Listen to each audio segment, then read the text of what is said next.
So it's just about official. After nearly 5 years of playing the same game over and over again, and here and there people conveniently emailing the NRL and being told that a new game was in development, it looks like it's legit this time. It looks like we are getting a new rugby league game, Rugby League Live 5 maybe. I'm not too sure. I remember in early 2019, I actually got in contact with True Blue. I literally, just as a concerned fan, I guess you could say, got in contact and asked if they were developing a new rugby league game for any time in the future. They said not at that time. They didn't have any future plans for a rugby league game, and that they were focusing on the AFL game, which eventually was AFL Evolution 2, which I personally think is a pretty good game. So I'm not sure whether True Blue is developing this game. I'm not sure what's happening there. There have been rumours that a new company is taking over.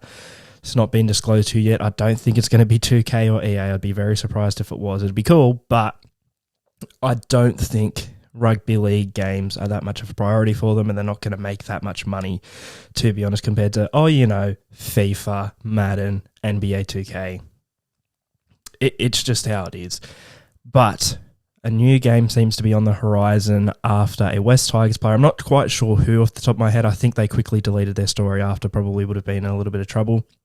But anyway, a West Tigers player uploaded to their story a picture getting scans done for the new game. So it pretty much seems like it's happening, just yet to be confirmed.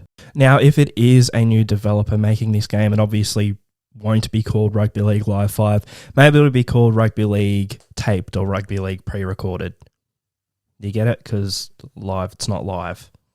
It's taped, pre-recorded, yeah. But anyway, I have a wish list for this new game, whether it's Rugby League Live 5 or not, the new Rugby League game. Look, some of these are quite unrealistic. Some of them a bit more realistic. There's not many here. There are 7, I believe I have in total. Most of which concern in career mode, because as I've said before, I said in the Rugby League Games ranked video, I'm a bit of a career mode buff, so that's where I'm mainly looking here. But a couple outlandish. The one at the end's really outlandish, and if it ever actually happened, I would be stoked. But anyway, without further ado, here is my Rugby League Live 5, if it's called that, wish list. The first one is what everyone seemingly wants. I've got down here some form of Ultimate Team. Now, unless the game is developed by EA Sports, this is unlikely. And if it does happen, unless it's developed by EA Sports, it definitely won't be called Ultimate Team. So whatever it is, in NBA they have My Team, whatever. What I put forth to whoever develops this game in terms of an Ultimate Team, because obviously if it's another Australian company, they're not going to have a big budget like EA or 2K. Just some form of Ultimate Team, as in it can be the most basic thing, but I think people will be accepting of it, at least for a while. As in, bronze cards, silver cards, gold cards, depending on players' ratings. Have players from across all competitions, so I'm talking the lower leagues over in England, the lower leagues here in Australia, the NRL and Super League, obviously, and the higher quality to play, the league that they play in. You've got the chemistry there, and they're worth a bit more. But you don't need fancy big pack openings or anything. You can still have packs, obviously. You could even have a limited variety, but just even like a basic Ultimate Team, I think that's what people are looking for. People are looking to build their own teams and play in online tournaments against other people. They've already got the online hub set up in the rugby league game, so just make that addition to it. As I said, you don't need to have tournaments upon tournaments or different specialty cards or whatever, as cool as that would be, but I think that's all people really want, is just at least a basic sort of Ultimate Team. So that is the first thing on my wish list. Up next, we have loans in career mode. So this is taking something from FIFA, and it does add a little bit of realism to the game, because in real life, obviously for years and years over in the UK, there have been loan deals in not in career mode, in real life, between Super League and lower league clubs generally. But we have seen it introduced into the NRL at the start of 2020, I believe, because a few players got loaned to the Warriors. Of course, Harry Grant got loaned to the West Tigers, probably the most famous example. But I think it just adds a different element to career mode. You might have a player who is first grade ready, but you've got someone ahead of him, a young player usually. Loan him out to a different club for the season, and a club where they'll be used. And I know that there are reserve grade, and there has been reserve grade in the past games, Live 3 and Live 4, in terms of connected to career mode. However, it should be a case of if you loan them out to another NRL team and they use them, they're more likely to get a higher overall boost, at least for the younger players as well. I just think that adds that little element. I'm not too fussed on this one, but I think it just add a little bit of depth to career mode there and add some options to what you can do with younger players. And speaking of overall rating boosts and ratings progressions, they need to fix these rating progressions, because I remember in Rugby League Live 3, pretty much every NRL player was rated at least 87 or above. It was ridiculous. And then the base ratings for the game for Rugby League Live 4 are actually a lot more realistic. But by the end of a single season in career mode, it seemed if a player was rated 80 or above, they were up near the 90s by the end of the season. It didn't matter how old they were.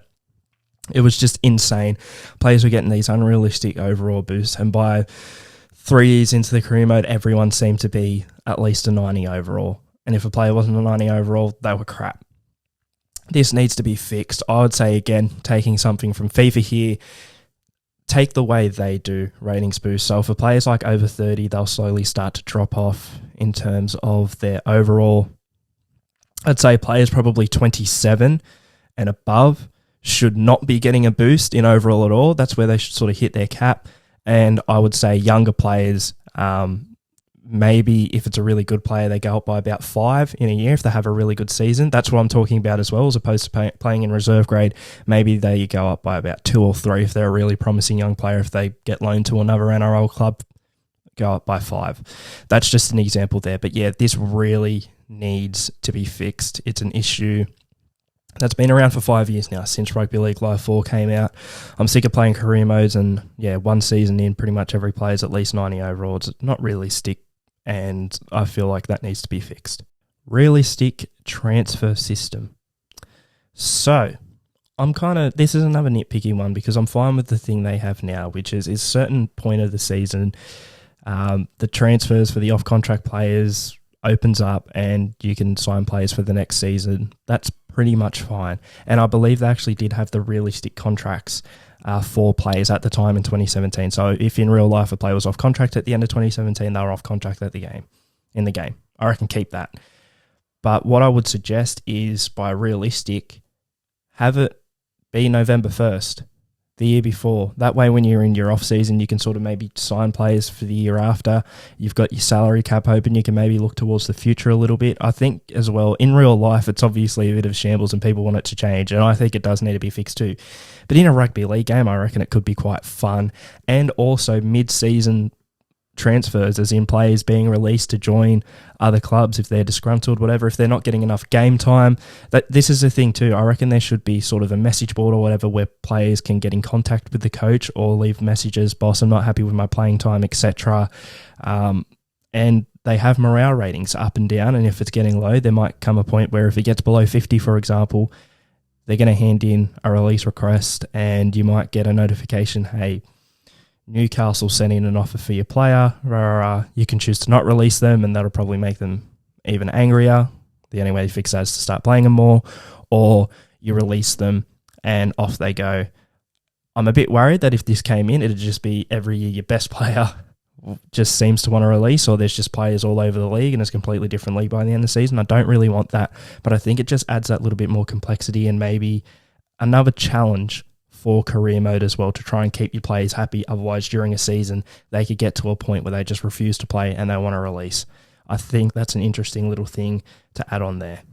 Okay, now it's time for another one that I think just adds that bit more depth and that bit more control you have over your side and your development of players as well. I like to see playable training sessions in a Rugby League Live 5 career mode. Now, this doesn't necessarily have to be a whole team playing a scrimmage or whatever, but even if you target certain players and do certain drills with certain players to boost certain areas of their game and eventually boost their overall. I think that'd just be a good thing to sort of, you target your player. You've got a young player. Let's just say the Roosters with Joseph Suaalii, right? You want to boost his defense. Playing out in the centers, doesn't necessarily have the greatest defense. You want to turn him into a Josh Morris because he's replacing Josh Morris. Book him in for a couple of defensive drills. Play through those defensive drills. It could be like a mini game, and you want to be aiming for a gold star or whatever. And then once you hit that gold star, each time you simulate the training session, he will be boosted up in terms of his defense. That's just an example there. Again, just something that had that bit more depth to career mode. I like a little bit of depth in my career mode. It's pretty baseline at the moment, I'd say, with Rugby League Live 4, apart from a couple of areas. But I think this just adds this little bit of depth. Last but not least, this is the out there batshit crazy one. And the reason I say that is because it's pretty much never been implemented in any sports video game, but I've really wanted it to be, and I'd actually really like it to be in a rugby league one more than anything else. They've sort of done it in NBA, although not intentionally. They've just opened up the customization so much that it feels like that. But CEO mode. What CEO mode? Well, you're the CEO of the NRL. Start of it, you've got full control, basically. You're trying not to get fired. You want your popularity rating to be up. You want attendance to be up. You want TV viewership to be up. At the start of each season, you get to pick the time slots and the fixtures for each and every round. Now, obviously, you can choose to put certain fixtures in for certain rounds if you want, and then just choose the rest to be automatic. That's what I do. But as well, you want to be having certain games in certain time slots in certain rounds, and that will boost interest. That will boost the TV rating and the attendance. I think as well that'd be a really cool thing. So, for example, you put the Roosters and Rabbitohs 8 p.m. Friday night, which is also on free to air in round 1, for example, and you get a popularity boost there, etc. And then you can play through the games. The more entertaining and closer the games, each game you get a little boost or downgrade depending on how the game goes. Also, this is where the sort of mid-season transfers come in as well. You get full control. Obviously, the NRL, more people know this now due to the recent Anthony Milford controversy, and usually they only notice when contracts don't get registered, but every NRL contract has to be registered with the NRL. So, yeah, if Ryan Madison wants a mid-season move to the Bulldogs off the top of my head, you have to reject or accept. You can choose either way. Maybe moves to the Bulldogs, end up winning Dally M and a premiership with them, who knows? But you're in full control. You've just got to not let yourself get sacked. And also, I reckon each stadium, it should start off semi-realistic. Each stadium's average attendance, and you want to get every stadium's average attendance up to just about a sellout every week. And it'd be cool if it actually showed it in the game when you were playing a game. For example, ANZ Stadium, I did the video on that last week.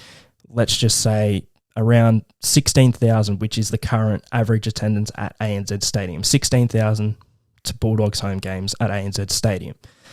When you play Bulldogs game in round 1, it's going to look like there's about 16,000 there. If by the end of the season the Bulldogs are doing really well, you've scheduled their games correctly, you're going to get a boost. And let's just say hypothetically by the end of the year it's 80,000 and you're getting sellouts. And when you play the game, the stadium's pretty much full. I think that'd be cool. But it's also, dealing with stuff like mid-season releases, which of course will also boost or lower your popularity. Also, transfers for the next season, or signings for the next season, I should say. Having full control over that. I just think it'd be fun to have full control over the NRL, and it's sort of your world, if you will. And you're NRL, you can play games if you want, so I guess that's sort of scripting, and you can have who you want win the premiership. But also, it's going to be something like, I guess you could say, clubs who have recently won a premiership are going to be more popular. It's going to be more popular if they win a premiership, or whoever wins the premiership at the end of the year gets the popularity boost for the next year. So you're going to want to be putting them in more marquee matchups, and it's going to suffer if they drop down the ladder, etc. I think that'd be really fun. Do I think that'll be in the next game? No way. Do I think it'd ever happen? Maybe in like 20 years' time. But yeah, CEO mode, taking over the NRL or Super League. And of course, I guess as well, you could add expansion clubs and see how that goes, whether they flop, whether they do well. That's all on you. And you want to keep that popularity high. What's on your wish list for Rugby League Live 5 or the next Rugby League game? Let me know in the comments below. Other than that, I'd love it if you could subscribe, like this, share it around with your mates. I've been Oliver from Rugby League, in my opinion. I'll see you next